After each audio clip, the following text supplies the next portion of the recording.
মুর্শিদাবাদে পৌঁছে গেছেন মুখ্যমন্ত্রী।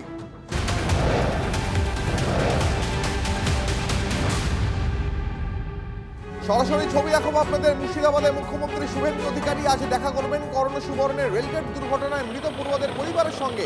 সরাসরি কথা বলবো, আমাদের প্রতিনিধি কৌশিক আমাদের সঙ্গে রয়েছেন। কৌশিক, মুখ্যমন্ত্রী শুভেন্দু অধিকারী কটা নাগাদ মুর্শিদাবাদে পৌঁছলেন এবং আজ গোটা দিন তার কি কি কর্মসূচি রয়েছে?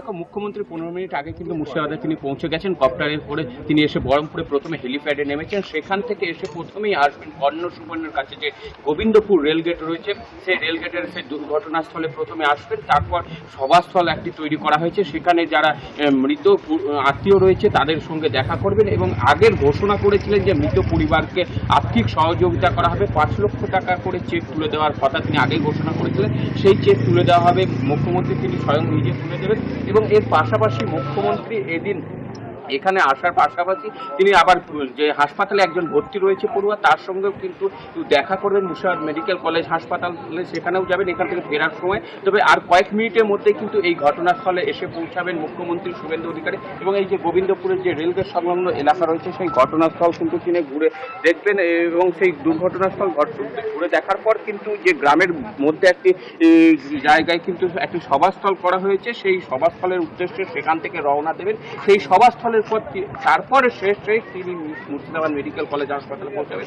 আর কয়েক মিনিটের মধ্যেই কিন্তু এই মুর্শিদাবাদ মেডিকেল কলেজ এখানে আসবেন। মুর্শিদাবাদ মেডিকেল কলেজ প্রথমে ঢোকার কথা থাকলেও তিনি সেখানে যাননি, শেষে কিন্তু সেই মেডিকেল কলেজে যাবেন। তবে আর কয়েক মিনিটের মধ্যে এই যে গোবিন্দপুর রেলগেট যেখানে এই দুর্ঘটনা ঘটেছিল, ঠিক এখান থেকে 100 মিটার দূরে যে ওই লাল যে রয়েছে সিগন্যাল, সেই সিগন্যালের পিছনে কিন্তু সেই গাড়িটি পড়েছিল।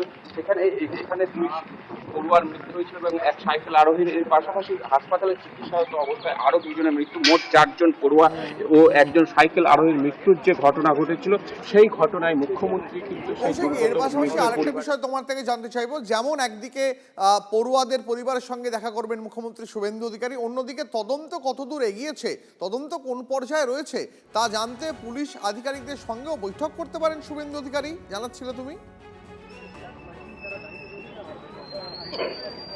দেখো, এখনো পর্যন্ত কিন্তু জানা যাচ্ছে যে রেলের যারা পুলিশ রয়েছে, জিআরপি, তাদের সঙ্গে কিন্তু বৈঠক করতে পারেন। সেরকম মতো রেলের যারা আধিকারিক রয়েছেন তারাও কিন্তু এই এলাকায় চলে এসেছেন, তাদের সঙ্গে কথা বলার একটা সম্ভাবনা তৈরি হয়েছে। যে দুর্ঘটনায় যে ঘটনা কার গাফিলতি, তিনি প্রথমেই বলেছিলেন কারো গাফিলতি বরদাস্ত করা হবে না। রেলের যে গেটম্যান ছিল তাকে গ্রেপ্তার করা হয়েছিল এবং এই যে ঘটনার তদন্ত কতদূর এগোলো সেই বিষয়েও কিন্তু তিনি খোঁজ খবর নেবেন, যে শুধু কি গেটম্যান দোষী নাকি এর পিছনে আরো যে রয়েছে, যে গেটম্যান ছাড়া আরো কেউ দোষী রয়েছে, সেই সমস্ত তদন্তের গতি প্রকৃতি সম্পর্কেও তিনি কিন্তু খোঁজ নেবেন। এখনো পর্যন্ত এমনটাই জানা যাচ্ছে। বেশ কৌশিক, আমাদের নজর থাকবে, শুভেন্দু অধিকারী পৌঁছলেই তোমার সঙ্গে আবারও কথা বলবো।